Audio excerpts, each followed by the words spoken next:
Bom dia, meus amores. Tudo bem com vocês? Eu espero que sim. A tia Cida tá morrendo de saudade. Não vejo a hora de tudo isso acabar e a gente poder se encontrar. Hoje nós iremos para a nossa explicação. Olá, meus amores, né? Hoje nós iremos para a nossa correção sobre vozes verbais ou vozes do verbo, certo? Bem, as vozes verbais, né, elas são a forma como os verbos se apresentam na oração, né, a fim de determinar se o sujeito pratica ou recebe a ação. E elas podem, né, ser de três tipos, que é a voz ativa, a voz passiva ou a voz reflexiva. A voz ativa é quando o sujeito ele é o agente da ação, né, ou seja, ele pratica a ação. Por exemplo, vi a professora. Então, no caso aí, né, o sujeito ele praticou a ação de ver a professora. A voz passiva, né, ela é o sujeito, né, quando sofre a ação, certo? Por exemplo, a professora foi vista, né? Ou seja, o sujeito é que ele sofreu a ação, né, de ser visto.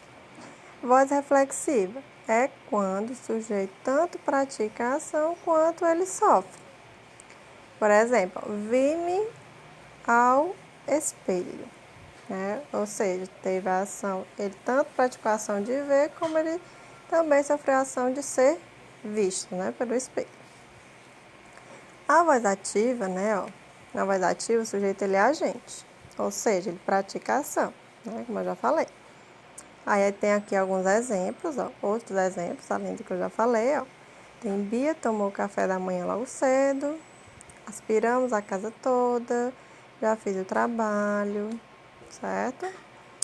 E a voz passiva, como eu já falei, né? O sujeito ele é paciente. E também, gente, tem dois tipos de voz passiva, certo? Temos a voz passiva, né? Analítica e a voz passiva sintética, né? Na formação da voz passiva analítica, o que acontece? O sujeito, né, paciente, mais o verbo auxiliar, né, que pode ser o ser, o estar, o ficar, ou entre outros, certo? Mais o verbo principal da ação, né, conjugado no particípio, mais o agente da passiva, certo? Por exemplo, pode ser aqui, ó, café da manhã foi tomado por Bia logo cedo, né? Tá aqui um dos verbos auxiliar, o foi, né? E o verbo tomado, né, que está no particípio, certo?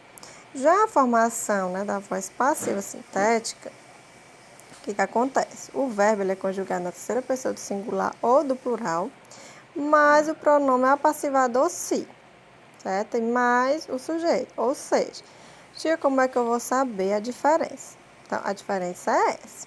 Na voz passiva analítica, o sujeito, lógico, né, ele é paciente, né, mas ele vai ter dois verbos, um auxiliar e um principal.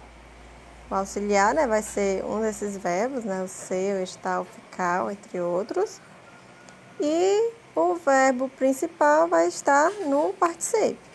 E já na voz passiva sintética, né, o sintético começa com S, então você já vai lembrar. O verbo vai estar na terceira pessoa e vai vir juntamente com o pronome apassivador se, certo? Quando vier com este pronome, o se, e o sujeito for paciente, vai sofrer na ação, é porque é passiva sintética, certo? Aqui é o exemplo. Tomou-se o café da manhã logo cedo. Ele sofreu a ação, né? Mas ele vem aqui com o pronome se. Então, é voz, né, passiva sintética. E temos também aqui, né, a voz reflexiva, que é quando o sujeito ele tanto, né, pratica a ação quanto ele recebe ao mesmo tempo, certo?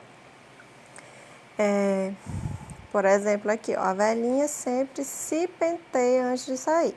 Ela tanto pratica a ação de se pentear, como ela sofre porque ela fica penteada, né?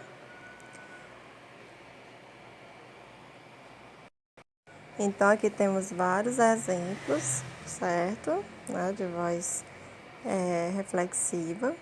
E também, gente, tem uma voz, né, verbais e sua conversão. Que é isso, né? Elas podem sofrer uma transição, certo? Pode ser passado da voz ativa para a voz passiva, né? Como é que isso acontece? A voz ativa, né, é quando o sujeito ele é o agente, né? Ele pratica a ação. E a voz passiva, né, o sujeito ele recebe a ação. Então, como é que acontece? A transição, né? O sujeito da voz ativa ele torna-se o agente da passiva e o objeto da voz ativa torna-se o sujeito da voz passiva, né? Tem um exemplo da voz ativa. Aspiramos a casa toda. Aí o sujeito aqui, né? O ativo é o culto, que é o nós, né? Nós aspiramos. O verbo é aspiramos, que é o transitivo direto. E o objeto direto é a casa toda. Aí na voz passiva fica assim, né? A casa toda foi aspirada por nós. O sujeito aqui no caso, ó, é a casa toda, que na voz ativa era o objeto direto, né? Aqui o verbo, né? Ó, tem o auxiliar e o principal. E o agente, né, da passiva é por nós, que no caso aqui, na ativa, ele era o sujeito. Aqui na voz passiva ele passa a ser o agente, né? A gente pode observar, né, que o verbo auxiliar foi, né, está no mesmo tempo verbal que o verbo aspiramos. Aí estava na oração, né, cuja voz é ativa. E o verbo aspiramos, na oração cuja voz é passiva, está no particípio, entendeu? Então, assim, né, a oração transportada por a voz passiva é formada da seguinte forma: sujeito mais o verbo auxiliar, né, conjugado no mesmo tempo verbal que o verbo principal da oração na voz ativa, mais o verbo principal da ação conjugada no particípio, mais o agente da passiva. Então, é importante, né, lembrar que somente os verbos transitivos admitem, né, a transposição de voz, certo? Isso, né, porque uma vez que os verbos intransitivos, eles não necessitam de complemento. Não tem objeto, né, que seja transposto, em sujeito. Então, somente os verbos que são transitivos, ok? Então, meus amores, essa, né, foi a nossa explicação. Vejam direitinho aí, qualquer dúvida, viu? Pode perguntar para a tia. Beijos e até mais.